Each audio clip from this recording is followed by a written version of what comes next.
All right, welcome back to Bye Guys Crypto Show, Season 2, Episode 8, where mania rules, caution rules, we play the fools for your viewing pleasure. I'm Raff. I'm on the moon. There's no stew, and I'm Moose. That's right. And we are here to talk crypto all day, every day, the American way. And we're here to slay. Yes, crypto is what we do. And it's been a brutal time. FUD Stew is the title of the show. Today, we are missing one of our key partners, one of the Bye Guys, out of pocket.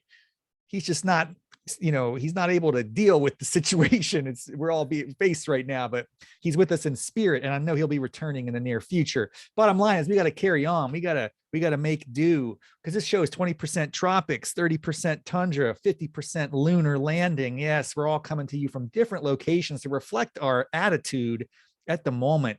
Let's jump right in and take a look at the markets. And I think we can make this pretty brief because, I think everyone knows what's happening right now. It's blood in the streets. Don't be confused, even though I am currently on the moon broadcasting from far, far away. The markets, the bloodbath, the blood in the streets has reached the moon. I even now, I don't it's comedic at this point that we start the show again and it's done nothing but drop every single week. But I mean, for those of you that have watched, the Bye Guys buy. This is our season. It's our time. So my background is I'm on the moon because this is a future. This is foretelling the future. That's right. And Mike's buying a mountain house. Raff has already bought an island. That's right. With his future earnings. We mortgaged it all on our future gains that we're taking right now. So that's the news you can use as it relates to Bye Guys, but we'll talk about the markets real quick. All right, let's see, guys. I like the optimism, despite the circumstances. We are, Okay. What do they say, guys see muddling that? through. I can't see anything other than news you can use. Well, that's all that matters. That's okay. Honestly, who needs to see the markets? I think we all know what's happening. It's been there we go. There we go. All right. There it is. We got multiple screens going here. This is a major operation. Okay. So this is a 3-month view. Look, it's not been pretty. We're losing hundreds of billions in market cap. We're down to 1.6. But fear not. This is when you buy. This is when the gains are made. And I think the three of us, I don't want to speak for all of you guys, but we have confidence in the technology. We have confidence this is just a bump in the road.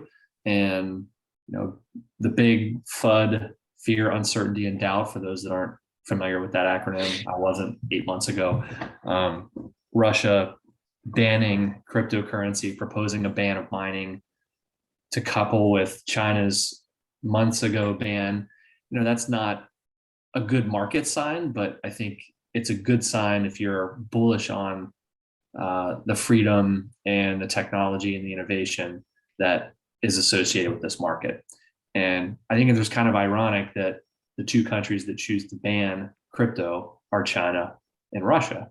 That's telling.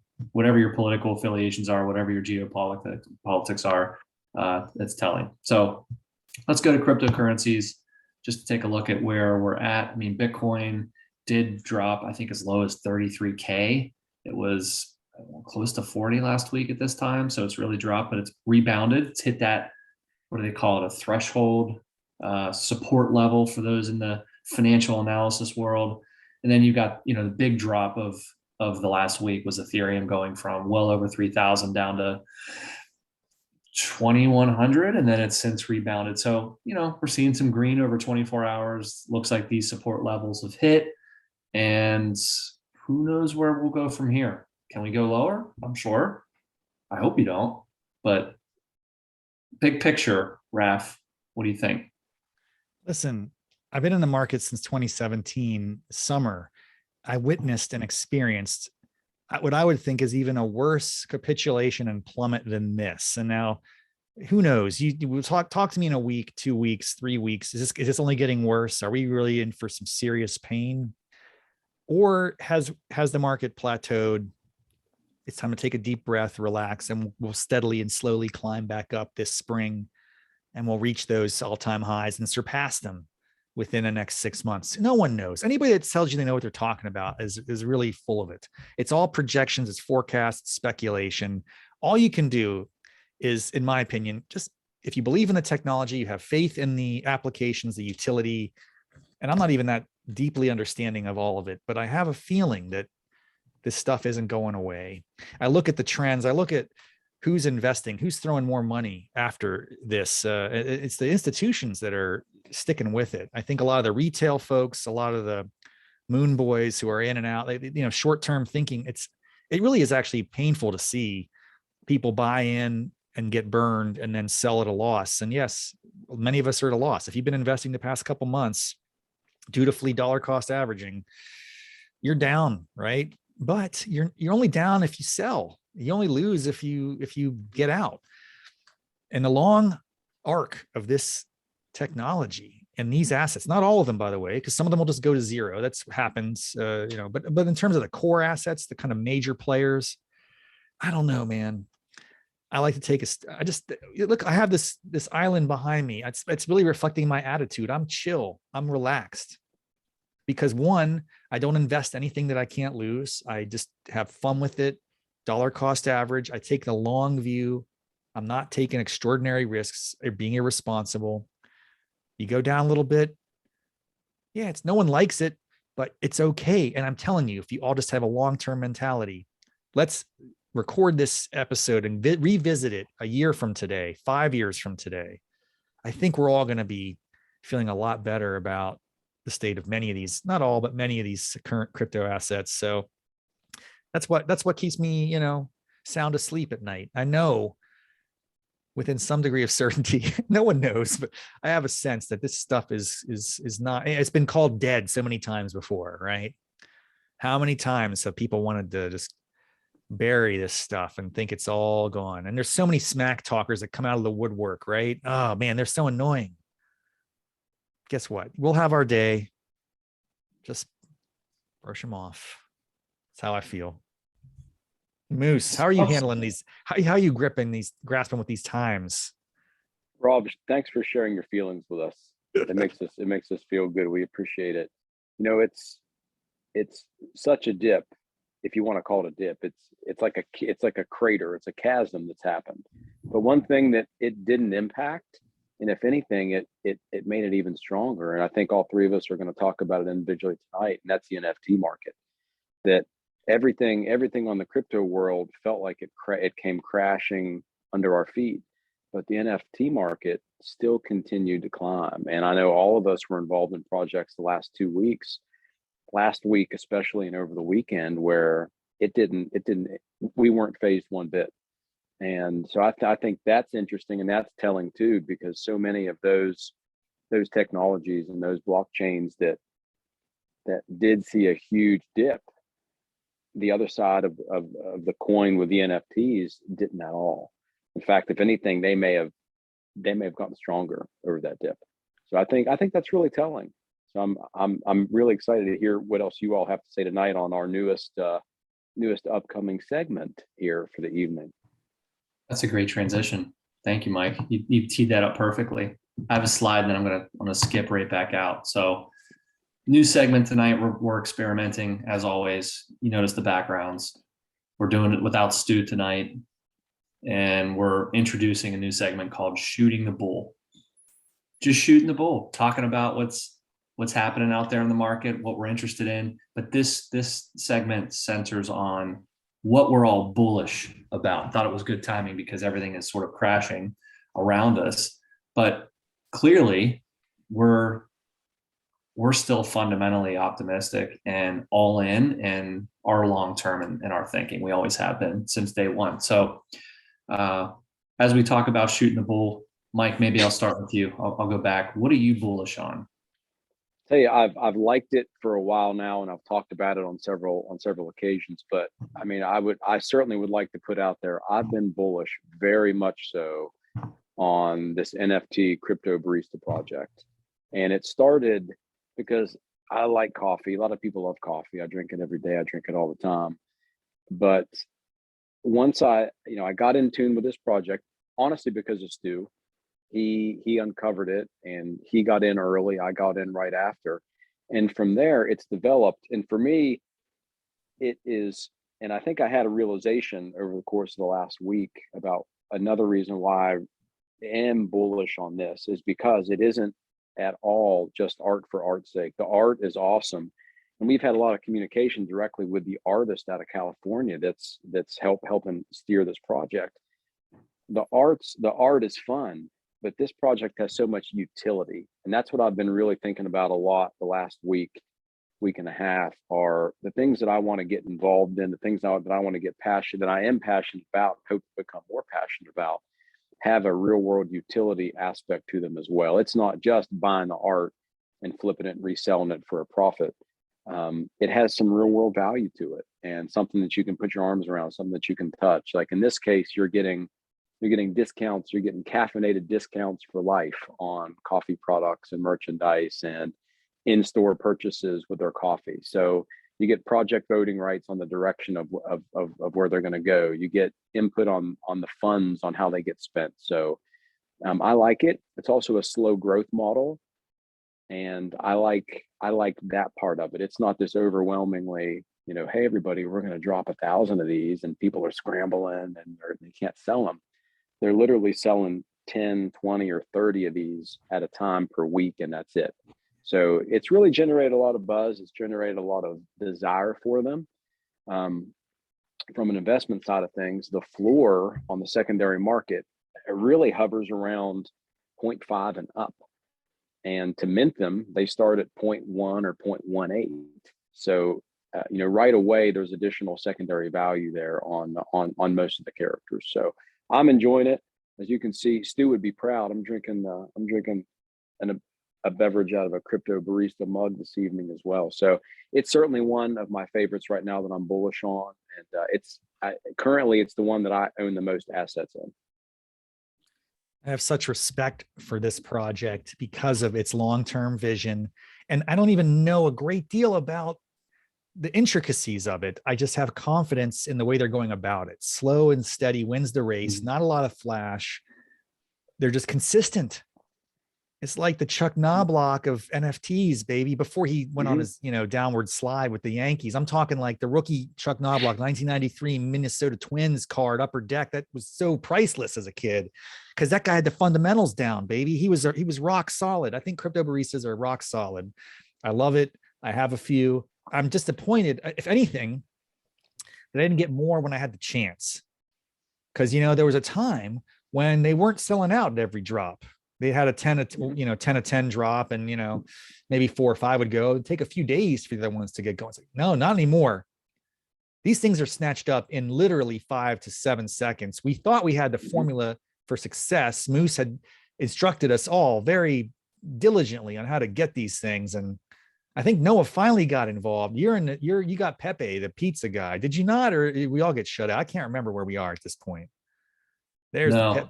No. Let it be known. I was once staring in the window of this amazing coffee shop with all my buddies in there enjoying, cappuccinos and flat whites and espressos. And gosh, I just wanted in so bad. And by the time I came around to it, I was getting shut out every week. The word was out. People were buying crypto baristas. I tried all the tricks in the book and was frustrated. I about gave up and walked away. And then I saw Pizza Head, aka Pepe. Pizza is my favorite food. I'm like, I'm going after this. And we had devised a strategy between our group to say, all right, well, Mike, you take Pepe, and Raff's going to take the other character, and Stu's going to take the other character. And I'm like, nope, I'm going after Pepe. I don't care if we all go after it and don't get it. And I lucked out. I think I was the only guy that actually, like an idiot, hit refresh. I hit refresh, bought it among the first that got in at 10, and I finally got one. I thought I had one before, to be honest with you, because I purchased one. I got the little showering confetti and the confirmation that you did purchase your first crypto barista a couple weeks back, and for not, it didn't end up going through. So I'm in. I feel great about it. Like you guys, I'm learning more about this project. The one aha that has struck me recently about NFTs, and I don't know why it took me this long, but people think of NFTs as the picture or the JPEG or the token that, yes, happens to be on the blockchain. And the aha is it's called a token for a reason. It's a token of ownership in that community and what goes along with it. And this is a very cool utility driven community that that we all happen to be a part of, and they have big aspirations like these guys are saying. So I respect it as well. I'm looking forward to becoming more engaged and maybe owning another one. So great pick, Mike. Totally agree. Well put. Well said, Jeff. All right. So I'm going to be real quick. What am I bullish on? I'm bullish on properties. If you guys haven't heard us talk about this one yet, it's been a little bit out of sight, out of mind, kind of quiet the last month or so, but we all purchased this project called Properties, and they have their own space within the Sandbox metaverse that they're building their own game environment ecosystem within. And we own different levels. Think of Monopoly if you haven't seen or heard of it before. So we all purchased a few of these. I happen to get a really good one personally. Mike got a really good one. I got an Elon Musk spaceship looking property. It's apparently pretty good. But why I'm bullish on it is, number one, it's just in the real estate sector of NFTs and crypto. And that seems like a smart play or a smart diversity play.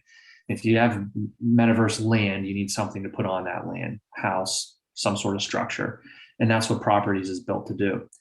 Why I'm really bullish is we haven't even seen the real utility not only start on the property space, but on the Sandbox space separately. So if you own a Properties token, you're going to be airdropped I think it's called a voxel, which is the Sandbox formatted standalone token for every Properties owner. So you could take your property voxel token, go buy your metaverse land for $12,000 or $50,000 and put a trailer park, a skyscraper, an RV on that land.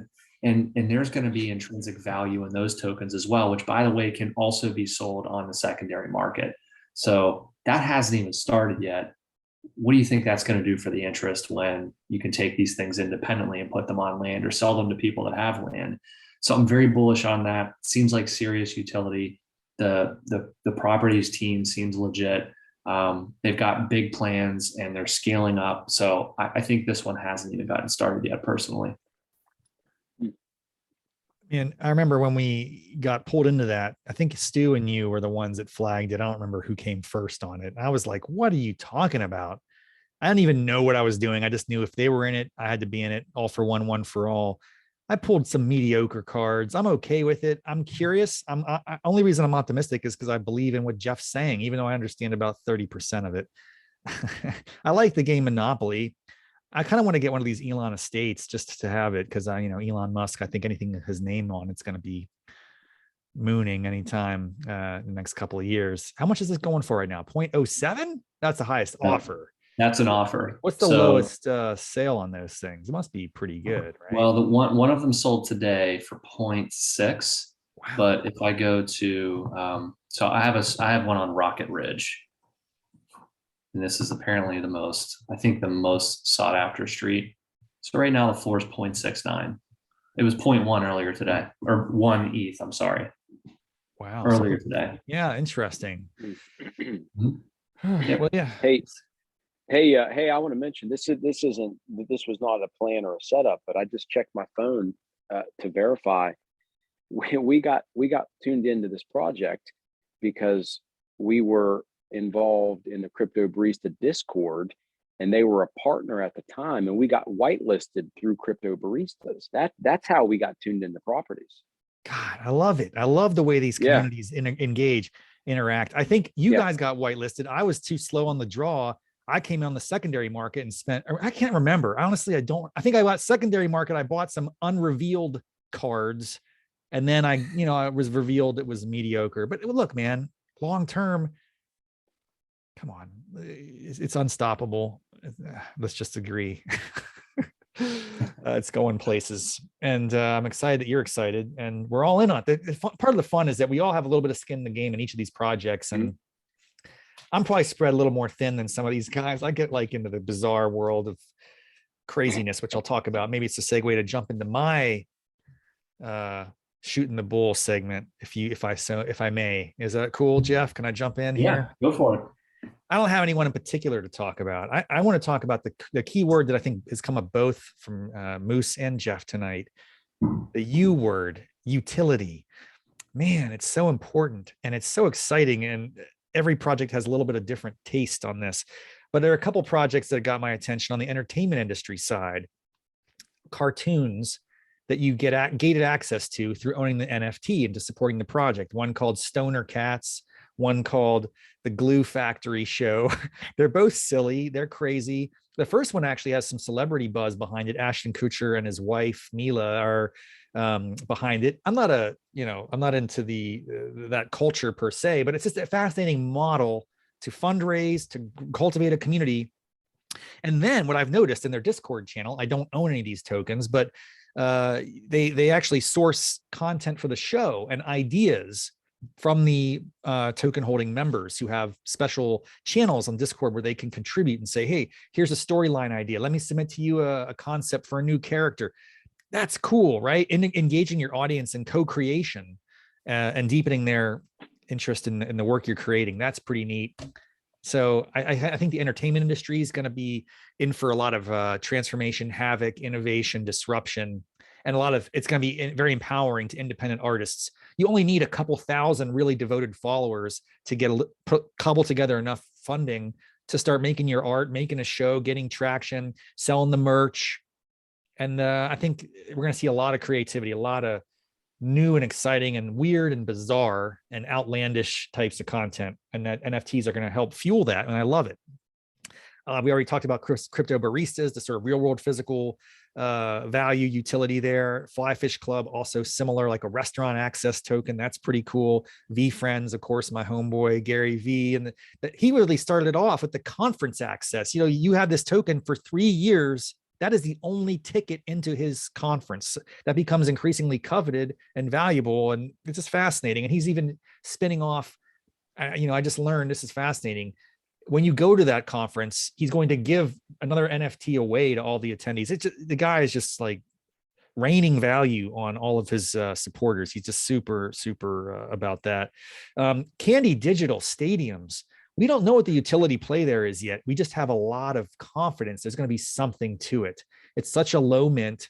It's such a unique property. It's one of the earliest products of Candy Digital. It's going to be an OG. We're actually, all of us, we're eyeing, we're salivating over some of these prices right now. We think we could strike. Maybe we'll update you next week with some exciting news on that front. As it stands, between the four of us, I want to say we have close to 30 of these things in our wallets collectively. We just have confidence, right? I mean, there are millions of baseball fans. A lot of folks aren't connected to this project yet. Frankly, a lot of people aren't connected to Candy Digital yet. But man, when that market went live, those assets are through the roof. Wait till they bridge the Candy Stadium cards onto the Candy Marketplace, and you get a lot of retail interest. You get a lot of credit card buyers. I think that stuff's going up. The utility is, again, to be determined. Could be hot dogs, could be real life, handshakes, or, batting practice. Who knows, right? I mean, we'll figure it out. I'm bullish on all of it. The Last Supper project is cool. It's a history project. They're going to do like metaverse access with the tokens. Look, it's all about access, utility, value. The communities are fascinating, but the real world value that these things are providing to people beyond aesthetically pleasing art that you can show to your friends or something.